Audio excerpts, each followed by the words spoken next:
Welcome to chapter 9 on relationships.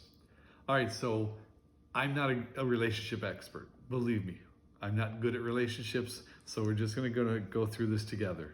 I should probably read this chapter more. I don't know. So, relationships, remember, are less of a thing than it is a process. All right? So, why do we form relationships? The first reason the book says is because of appearance. And we were all like, no, it's not because of how they look. Yeah, it is. It really is. Appearance is especially important in the early stages. It seems to be the primary basis for attraction for any kind of dating. After initial impressions have passed, ordinary people with a pleasing personality are likely to be judged as attractive. We also form relationships because of similarities. It's comforting to know somebody who seems to be the same things you do, appears to have the same or similar values, may even be the same race, economic class, or educational standing. Similarity plays an important role in initial attraction.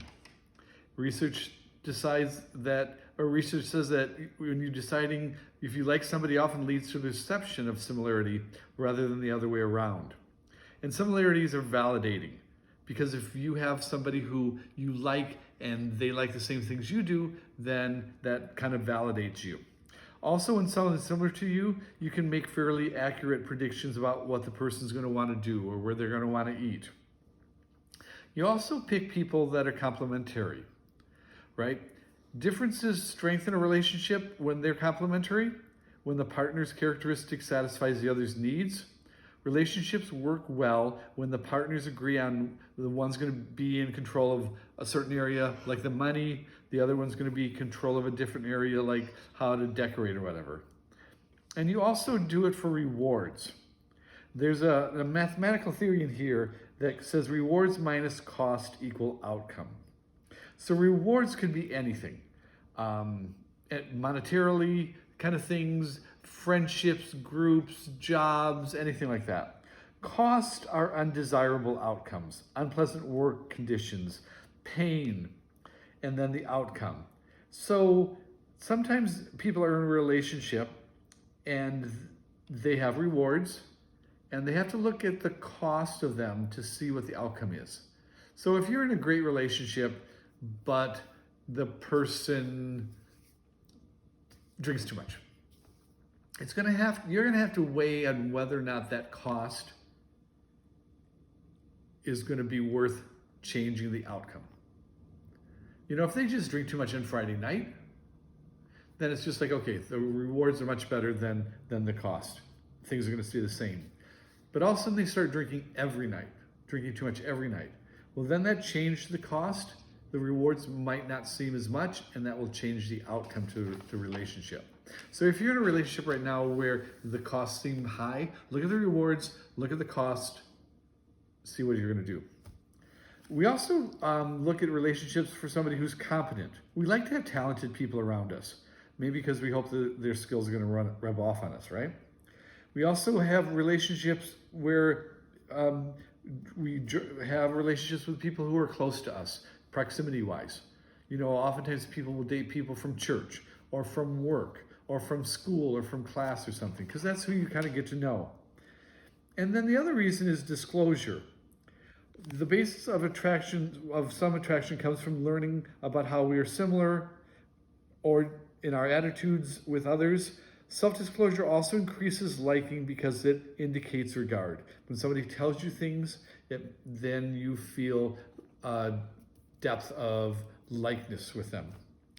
Now, Mark Knapp developed an interpersonal relationship model called the relationship maintenance model, and it's a stepped pyramidal relationship thing with a coming together part, a relational maintenance part, and a coming apart part. Which starts on page 277 in my book, right? So the first part is the initiating. And that's where you kind of demonstrate that you're a person worth talking to, you're interested in making contact with the other person. This is really difficult if you're shy. It's a part that doesn't last very long. After that is the experimenting. And that's where you kind of get to audition for the part. auditioning for the part of perfect mate, right? It's like, oh, what's your major? What are you into? Oh, you like to run? Oh, how many miles did you do this week? Kind of thing. You get to know the person. And then there's the intensifying. And this is where you start becoming really a relationship. In the dating part of it, this is where it kind of is the Disney part, where there's long gazes into each other's eyes, where there's the little birds all of a sudden pop up and start chirping whenever you see them or think about them, and little hearts and butterflies flutter around. Okay, so that's all the all part of the coming together portion of this, right? Now you're in the relation maintenance part is the integrating. And that's where you take the identity of a social unit. Invitations come addressed to you as a couple. You share compliments, you share commitments. It's like, oh, okay, so we're going to spend Thanksgiving with your family on Thursday, but then we'll do something with my family on Saturday. And then for Christmas, kind of thing like that. For guys, this is when you know that you're in the integrating stage, when it starts, where you're going out to have a drink with your buddies and you say, oh yeah, let me just call home first. And all your buddies go, ooh, you need to call home first. And it's like, no, I just want to let her know where I'm going. It's like, yeah, you're integrating right there, kind of thing. And then it goes to bonding. And bonding is where you make a symbolic public gesture to show the world that your relationship exists and that the commitment's been made. This could be marriage, it could be moving in together, it could look a bunch of different ways. And so and that's at the top of the pyramid. And then next to that, though, is differentiating. And that is where, even though you're in this great bonding, loving thing, you realize it's like you are still two separate people. And you're going to want to do things with your friends and do things for yourself and be supportive to your partner who's also doing things with themselves too. This doesn't mean that you want to be separate from them. It just means that you realize that you're two separate people in a relationship. The next part, though, because we're going down now, is the circumscribing. And that's where you reduce the scope of the contact with each other. You've got your friends and their friends, but you're doing way more things with your friends and not with them. And then the next is stagnating. And that's where you just behave towards each other in old familiar ways. You have dinner and you're just watching TV. You don't say anything, you just watch the news, or you watch Vanna or Jeopardy or something, and it's the same every day, kind of thing like that. What's new? Nothing. Same here, kind of thing like that. It's just stagnant. If things don't improve, and if you don't start working in a relationship, then it goes to the avoiding. And that's where you basically create a distance with each other. Sometimes you do it under a guise of excuses like, oh yeah, I'm not feeling really well. I'm going to sleep in the other room, or I'm gonna have dinner tonight. And sometimes you're just blunt about it and just like, nah, I don't really want to see you, kind of thing. And then the last one is the terminating. Not all relationships end there.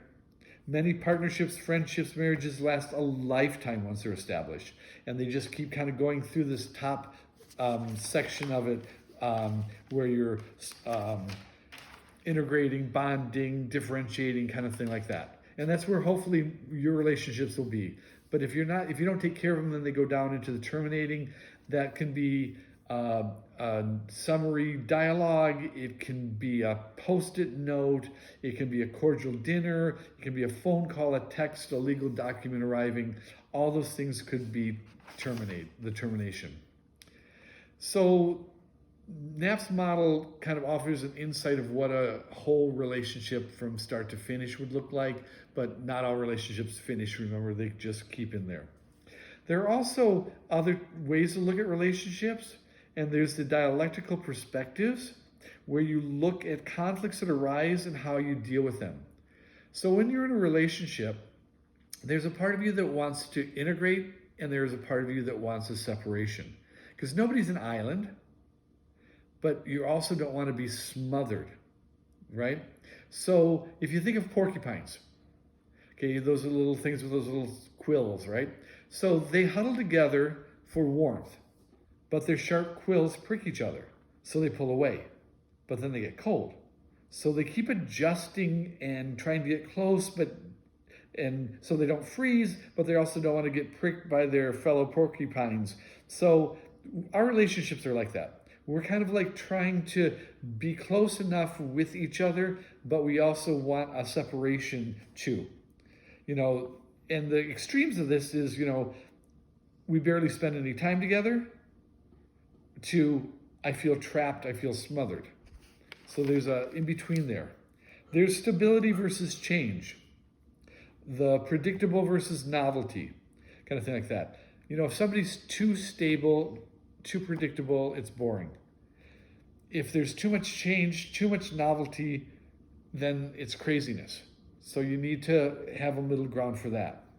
There's expression versus privacy. There's the thing where you want to tell everybody this openness that you tell them everything, but do you tell them everything? And then there's closedness, where it's like, or do you not tell them anything? There has to be a middle ground, for that also. So when you talk about relationships and with relationships, remember every message has a content and a relational dimension. The content are the words. You need to do the dishes. The relational part of it is how you take it or how it's said, right? So is it said in a demanding way, like, hey, you need to do the dishes? Or is this like, honey, come on, it's your turn to do the dishes, kind of thing? So how do we maintain and support our relationships? With relationship maintenance, you need to have positivity in the relationship. You need to be open. You need to be assurances, letting the other person know both verbally and non-verbally that they matter to you. You also have a social network of friends and family, and then share tasks, help each other do things. So how do you repair a damaged relationship? Because sooner or later, you're going to hit a bumpy part. And some forces arise from outside of us, whether it's work, finances, other relationships, problems are going to occur. So I guess it depends on the transgression. And there are different types of relational transgressions. There are minor ones versus significant ones. A little distance can make your heart grow fonder. A little jealousy is kind of a sign of affection. A little anger can start the process of resolving a gripe. But large and regular doses of those become serious transgressions. Is it a social versus relational transgression? Is it violating social rules shared by society in large? Like everybody would agree that ridiculing or humiliating somebody that you love in public is a violation of that. And was it deliberate or unintentional? Sometimes your transgressions are unintentional. You might accidentally tell somebody something that you forgot was a secret. Is it a one-time thing or is it happening all the time? So the strategies for relational repair, the first and biggest one is an apology. And a good apology has 3 parts. Has an explicit admission of the transgression that was wrong, a genuine acknowledgement of regret, and some type of compensation.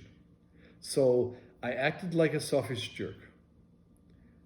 I'm really sorry. I feel awful for letting you down. No matter what happens, I'll never do anything like that again. So once you get this, do you forgive them? Forgiveness has been shown to reduce emotional distress and aggression, as well as to improve cardiovascular functioning.